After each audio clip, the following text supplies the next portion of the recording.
Hello everyone, welcome back to my channel Java Expert Tutorial. So guys, today we will discuss about encapsulation in Java, and we will also see real-time examples, advantages and disadvantages of encapsulation, and how we can achieve encapsulation in Java. So let's start with what is encapsulation. The process of binding data and corresponding methods together into a single unit is called encapsulation in Java. Now when we talk about example, so guys, every Java class is an example of encapsulation because we write everything within the class. And another example is capsule. Basically, capsule is a combination of several medicines.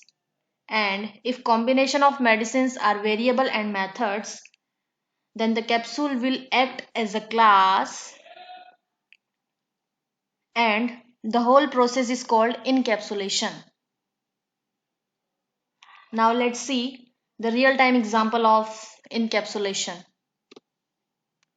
So guys, the first example is school bag.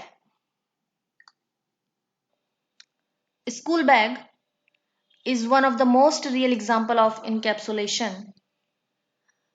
School bag can keep our books, pencils, pens, lunch box, etc. And another example is bank. Suppose you have an account in the bank. If your balance variable is declared as a public variable in the bank software, your account balance will be known as public. In this case, everyone can know your account balance. So would you like it? Obviously no. So they declare balance variable as private for making your account safe. Here we are using encapsulation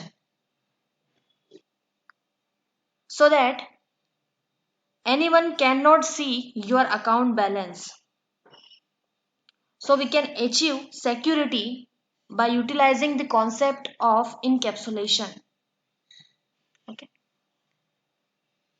Now next is how to achieve encapsulation in Java. So there are two important points, thereby we can achieve encapsulation in Java program. Okay. The first one is declaring the instance variable of the class as private so that it cannot be accessed directly by anyone from outside the class. Okay.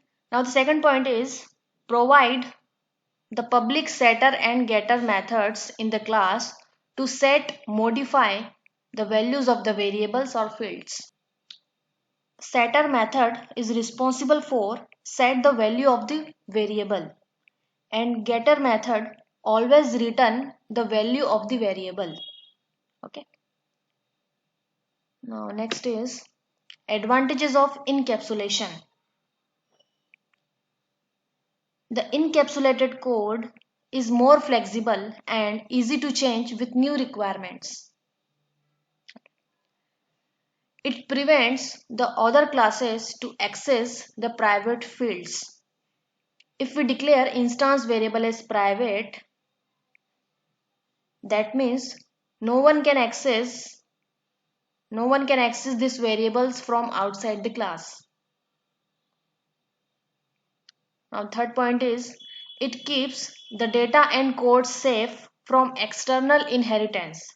Thus encapsulation helps to achieve security. Now fourth point is it improves the maintainability of the application. Fifth point is if you don't define the setter method in the class, then fields can be made read only. That means no one can set the value of that variable because we don't define the setter method. Okay. Now next point is if you don't define the getter method in the class, then the fields can be made write only. That means we can set the value of that variable, but if we are trying to print, it is not possible. because we don't define the getter method inside class. Now next is disadvantages of encapsulation in Java. The disadvantages of the encapsulation in Java, it is increases the length of the code. Suppose if you have 5 fields and you have to make all fields private. That means you have to define 5 setter and 5 getter method. That means you have to define 10 methods inside a class.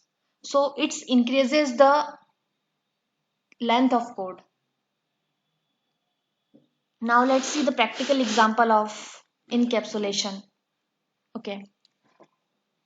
So guys, here I declare two classes, student class and test class. Inside the student class, I declare one private variable, name. Private variable, that means no one can access from outside this class. Okay. And after that, I define one getter method. This is get name. It's our getter method. And set name. It's our setter method.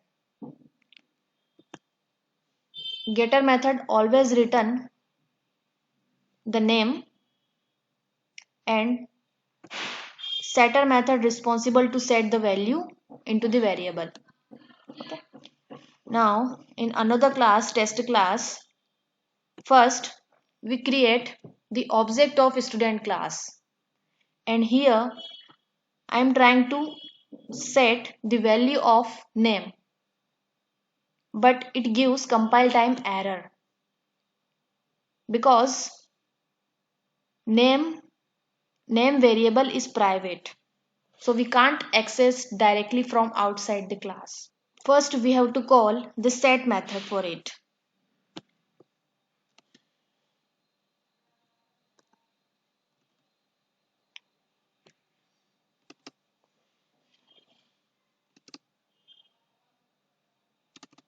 To set the value into variable, first we have to call this set method.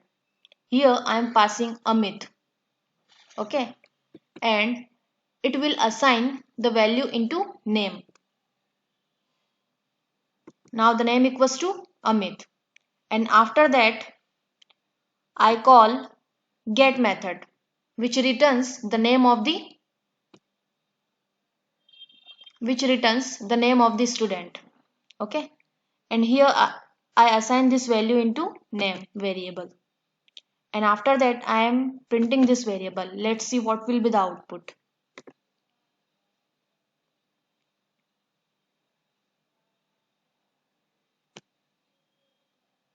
Now as you can see, the output is Amit. So we can't set the value of name directly. First we have to call the set method. Then set method is responsible to set the value into the variable. Now after that we are just trying to printing the value of name with the help of get method. Okay. So guys, thank you for watching this video. See you in the next video. Bye bye. Take care.